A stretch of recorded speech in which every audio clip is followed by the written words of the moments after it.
แมวเหมียวกินข้าวกันแล้วนอนเล่นกันอย่างสบายใจพี่รักน้องน้องก็รักพี่อยู่ร่วมกันสุขสันต์กันดีที่วัดโป่งชัยเด็กน้อยๆอ้อนอะไรหลวงปู่จะเก็บกวาดบ้านแล้วบ้านกินกันแล้วไม่ได้เก็บกวาดเลยอาบแดดกันแล้วลูกเหรอตรงนี้มีแดดอุ่นๆบ้านรกจังเลยปู่ไปกวาดบ้านเก็บกวาดถ้วยชามล้างก่อนเลยเยอะแยะไปหมดแล้วห้องน้ำห้องท่าก็ไม่ได้เก็บได้ทำเลยเก็บกวาดบ้านก่อนบ้านเลอะเทอะโอ้น้องเมียกินด้วยเล่นด้วยข้าวหกหมดเลยต้องเก็บตรงนี้แหละให้สะอาดๆเลยเนาะเพราะเมียเอาได้ถ้าฝนตกเมียไปเล่นข้างนอกไม่ได้เล่นข้างนอกไม่ได้ทำให้พื้นที่ข้างในต้องทำให้สะอาดไว้จินตลาอยู่นี่เลยจินตลาแข็งแรงแล้วแผลหายแล้วเนาะหายขึ้นเรื่อยๆตามลำดับแม่มีอุ้ย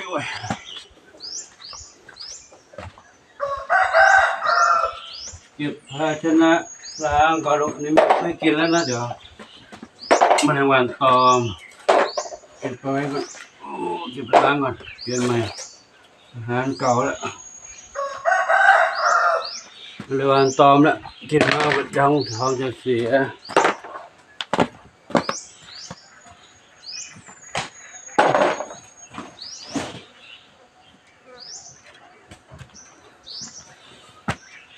จัดบ้านไว้รกหมดเลย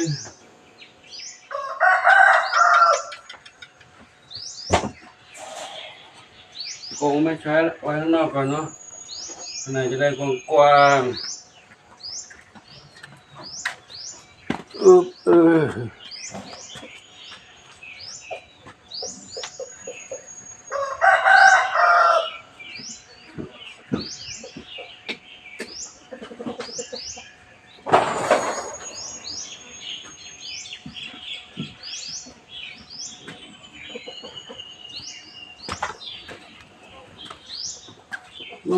มอเหมียว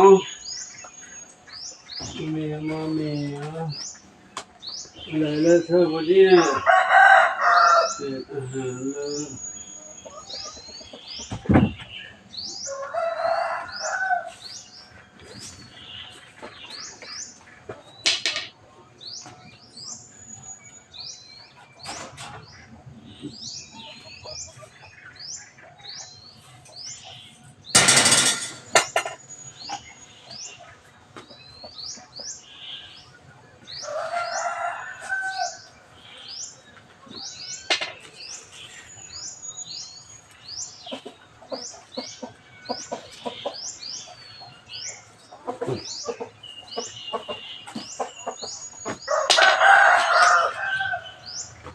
ไปก่อนนะ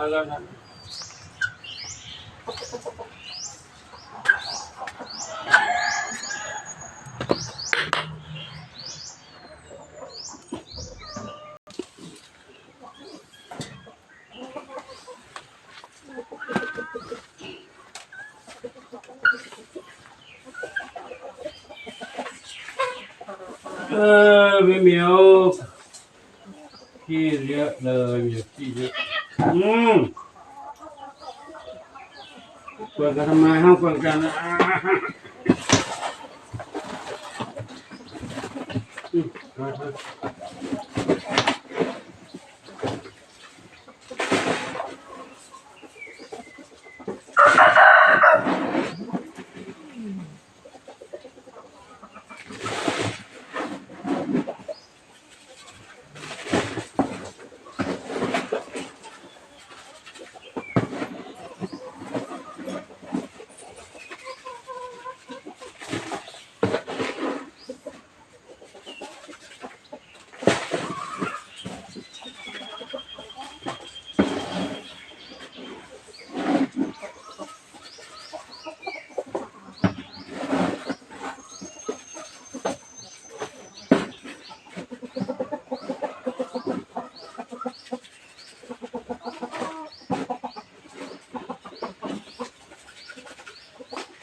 เห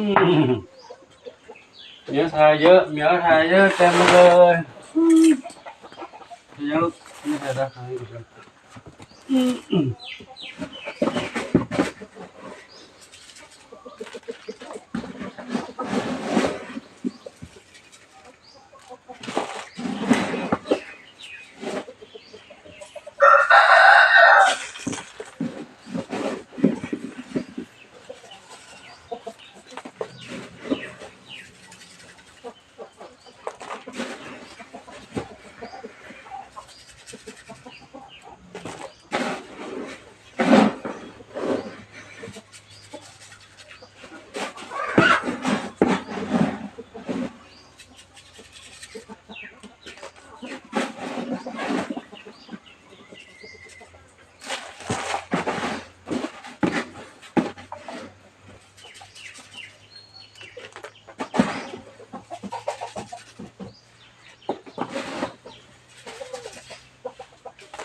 พากันแล้วทำงานอุ้ยพระเจ้าไทยเลย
โอ้เต็มกะเต็มกล่องเลยนี่ก็ลูกน้อยก่อนกวาดเราได้ไม่ได้ลูกกวาดก่อนเด้อถ่ายมาลูกขี้อ่อนไปอยู่บนนี้ก็โอ้ยอยู่บนนี้มา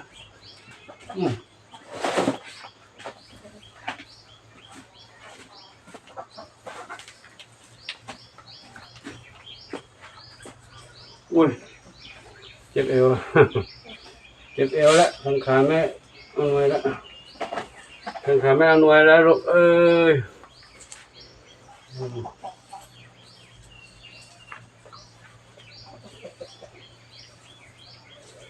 แม่เหมียวนี่สองอย่างหิวข้าวก็อ้อนเวลาลงพูดไปไหนก็อ้อนตามสองอย่างถ้ากินข้าวแล้วก็หลับตื่นมาก็เล่นอ้อนก็เล่นด้วยอ้อนด้วยอยู่กันจำนวนมากนะกันจำนวนมากบางเหมียวก็เจ็บป่วยเป็นหวัดเป็นไออากาศเปลี่ยนแปลงแต่ละเหมียวก็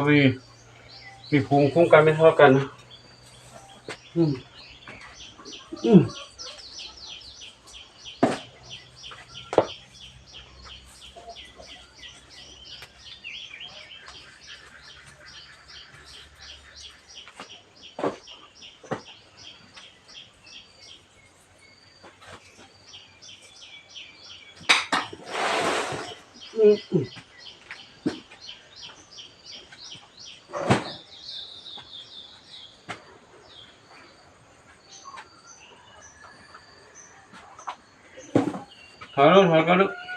ถอยก่อนครับดูถูบ้างเช็ดบ้างกันเด้อ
ลบก่อนลบก่อน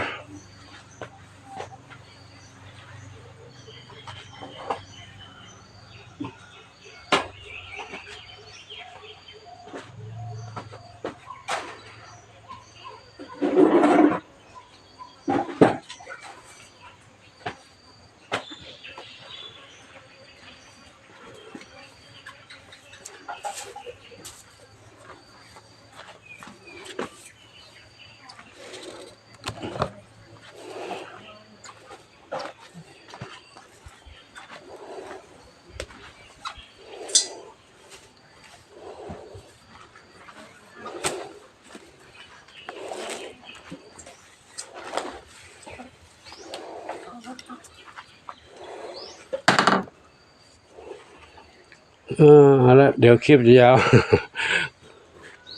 ขอยุติคลิปไว้เท่านี้ก่อนเนาะอยู่งานไม่เสร็จงานเยอะอยู่โอ้ก็เดี๋ยวเก็บกวาดตรงนี้ถูตรงนี้อีกถ้าเราเช็ดถูสะอาดแล้วก็โอเคถ้วยชามไม่ได้ล้างเลยเมียไม่ช่วยปูล้างเลยโอ้เดี๋ยวล้างถ้วยล้างชามนี่เนาะครับก็ขอยุติไว้เท่านี้ก่อนเนาะขออนุโมทนากับทุกท่านที่ติดตามชมคลิปคนปูด้วยดีตลอดมาและตลอดไปขออำนวยพรให้ทุกท่านพบความสุขความเจริญมีความสุขกายสุขใจปรารถนาสิ่งใดขอได้ทุกความมุ่งมั่นปรารถนาทุกการทุกท่านทุกคนเถิดมีเมียนอนอยู่นี่สบายนะขอพบกันใหม่คลิปต่อไปโชคดีมีสุขสาธุมานี่เล่นอยู่ในบ้านนี่ก่อนลูกกินอาหารเม็ดให้มาลูกมาบ้านนี้เช็ดแล้วลูกเช็ดแล้ว